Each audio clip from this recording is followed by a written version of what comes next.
The Empress spent 2 days in Bern. She received the Princess of Wales, who had stayed there to see her on her way to Rome, where she intended to spend the winter, and invited her to dinner. The princess seemed to be about 45 years old at that time. She was short and very fat. She had large, pronounced features and eyes, which, rightly or wrongly, betrayed some of the adventures which were generally attributed to her. Her suite was composed of a lady-in-waiting and 4 officers. I admit that I was very curious indeed to see this princess, who became historical by the scandal with which the English filled Europe concerning her and the Prince Regent. The evening was of the gayest.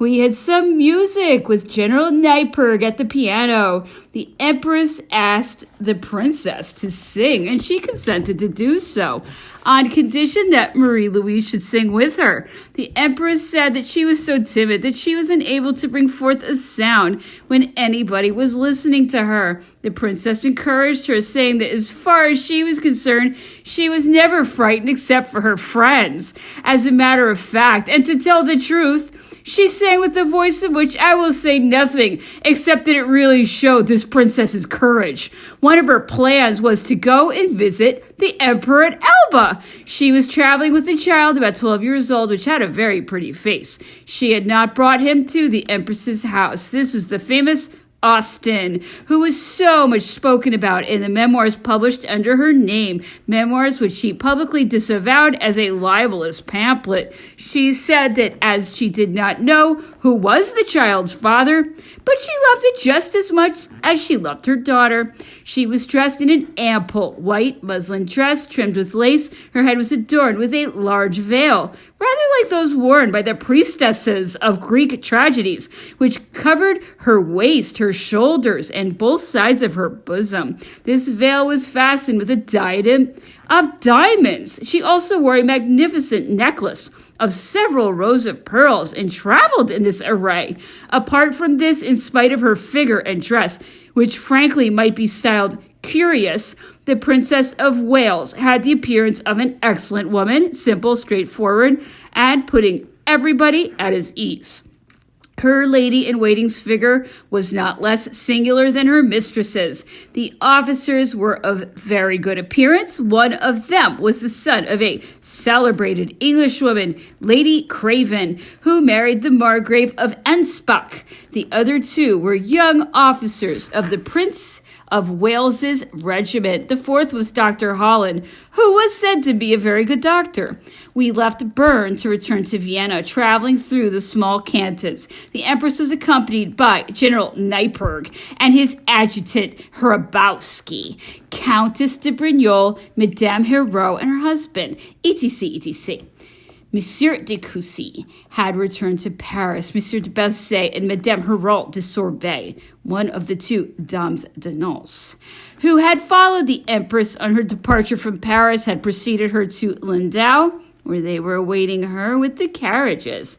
Marie-Louise desired also to visit the ruins of the castle of Rudolph de Habsburg. General Nyberg, charged to recall her to the seductions of her native land, could not dispense her from a visit to the cradle of the founder of the House of Austria. He even declared that a piece of iron which he found there was a fragment of Rudolph's lance. The Empress lent herself complacently to this fiction. Little pieces of this iron cut up were used for the settings of some rings which she had made in Vienna and which she gave to General Nyberg, Monsieur de Bessay, and myself as the insignia of the new order of the knighthood, and to Madame de Brignoles as a souvenir of this journey. The Empress took so much pleasure in all her excursions that I had reason to expect that her journey would be prolonged. I understood only too well how disagreeable her position would have been in Vienna to be surprised at this, but I was impatient to get there. The necessity of getting the letters which were waiting for me in the city and my interest in their contents made it imperative for me to return. I was, moreover, of no utility whatever to the Empress. After having urged me to continue, she was good enough to yield to my arguments and grant me permission to go. I left her at Schweitz, but to my great surprise, she arrived at Schönbrunn 3 days after me, on the feast day of the Emperor Francis, to whom she had given me a letter. She had made her way to Vienna from Schweitz by St. Gall, Constance, Munich, and Braunau. She had passed the night in the last town, her memory taking her back 4 years, when she had been received there as Empress of the French, and when she left it to go and take triumphant possession of a throne, the glory of which she came to share. What feelings must have agitated her on finding herself back in this town in so different a position. She had the pleasure of embracing her son, who had remained at Schönbrunn with Madame de Montesquieu. The young prince was tender and caressing towards her. He was in a flourishing state of health and had not suffered from the slightest indisposition during his mother's absence. The Emperor Francis came to see his daughter as soon as he heard of her arrival. The Empress of Austria, who was somewhat indisposed by the fatigues of the various ceremonies in which she had been forced to appear, had remained in Vienna. The way in which Count Neipperg had fulfilled his mission was approved of by their majesties, for he was at once appointed to act as chamberlain to the Duchess of Parma during the Congress. Marie-Louise found all the sovereigns assembled in Vienna. The kings of Denmark, Bavaria, Württemberg, and other princes had preceded the Emperor of Russia and the King of Prussia there. These sovereigns had made their solemn entry into Vienna on September 25th, 1814, accompanied by the Emperor of Austria, who had gone to meet them, and followed by the whole of his court. The imperial family of Austria had received all these sovereigns in a magnificent manner. The emperors and the kings lodged in the imperial palace, where they were entertained with the most sumptuous hospitality. The expense which the assembly of these various princes occasioned to the court was enormous. 1,500 servants and 1,200 horses were added to the imperial household. Carriages with horses constantly put to, and saddle horses were at the service of each sovereign and of the officers of his household. Each had a private table sumptuously served at the emperor's expense. Dinner was served at 2 in the afternoon and supper at 10 in the evening. Splendid fetes diverted these noble guests from their political labors, for the Congress had not yet been open at the time of which I am speaking. It was only to last a few weeks to settle the interests of the secondary German states, the Treaty of Paris having vested the great powers with the territories which they had adjudged themselves and put them in possession of the same. The Empress Marie-Louise, confined with her son in the chateau of Schönbrunn, lived there in absolute retirement, a stranger to all the amusements and display which surrounded the sovereigns in Vienna. She awaited the day when justice should be done to her, relying on the faith of a treaty and on her father's feelings. 5 days after her return to the chateau, a fete was given there, at which all the sovereigns were present. There were drives in open carriages in the gardens, a theatrical performance, and supper in the Orange House. The Empress remained shut up in her apartments all day long, not daring to go out for fear of meeting faces whose triumphant expression would have contrasted too strongly with the obscurity of the position which had been forced upon her. Although the sight of the amusements which celebrated events which had been so disastrous for her could not but afflict her, she had nevertheless curiosity enough to enjoy the sight of the court ball incognito, watching it through a window let into the attic of the grand hall of the Palace of Vienna. 4 years ago, she had been the queen of a brilliant fete given in the same hall on the occasion of her marriage. The reflections which the contrast of her past greatness with her present situation awoke in her should have sufficed to make her turn her back forever on such sights. At the same time, her want of occupation and the need of emotions caused by souvenirs, although these were important, sometimes attracted her back to them. Marie-Louise was presented to the Empress of Russia by the Empress of Austria, and the same time returned the visit of the Grand Duchesses of Russia, who had called on her at Schönbrunn first 2 days after her arrival. The sovereigns were waiting for somebody to break the ice before going to call upon her. The King of Bavaria had said that if the Emperor of Russia would set the example, they would all follow it. Alexander's gallantry, or rather his vanity, had no need of any such stimulus. He came to Schönbrunn with the Austrian general, Count Hardegg. The kings and princes followed. The empress received the kings and queens, the princesses and princes, whom the Congress had assembled in Vienna, one after the other. She also admitted to pay their court the same persons whom she had seen before her departure for Aix. Prince de Ligne was one of the most attentive. He was an old man of 80, whom time seemed to have forgotten. His straight figure, above the middle height, his noble gait, even his field marshal's uniform, and the grace with which he used a stick, which he did not seem to want for the purpose of support, gave an air of distinction to his person. His head was crowned with a forest of gray hair, the parasite denizens of which used sometimes to stray out on the chairs on which he sat. He had a fine face, but his sodden eyes did not betoken the keen wit and power of vivacious repartee which won for him a European reputation. I remember one of his good sayings about the emperor, whom he described as afflicted with a satyriasis for glory. The saying was in conformity with the style of wit in vogue at the Congress. Prince Lambesc, whose name is inseparable from the first events of the Revolution of 1789, used also to come rather often to present his homage to the Empress Marie-Louise. He used to wear long riding boots, covered with a varnish which he asserted that he prepared himself, but the smell of which did not say much in favor of his olfactory nerves. On her return to Schönbrunn, she resumed the mode of life which she had followed during her first stay. We took our meals, so to speak, en famille, in dress coats and top boots. Walks, some visits, billiards, music were the chief amusements of this familiar country house life.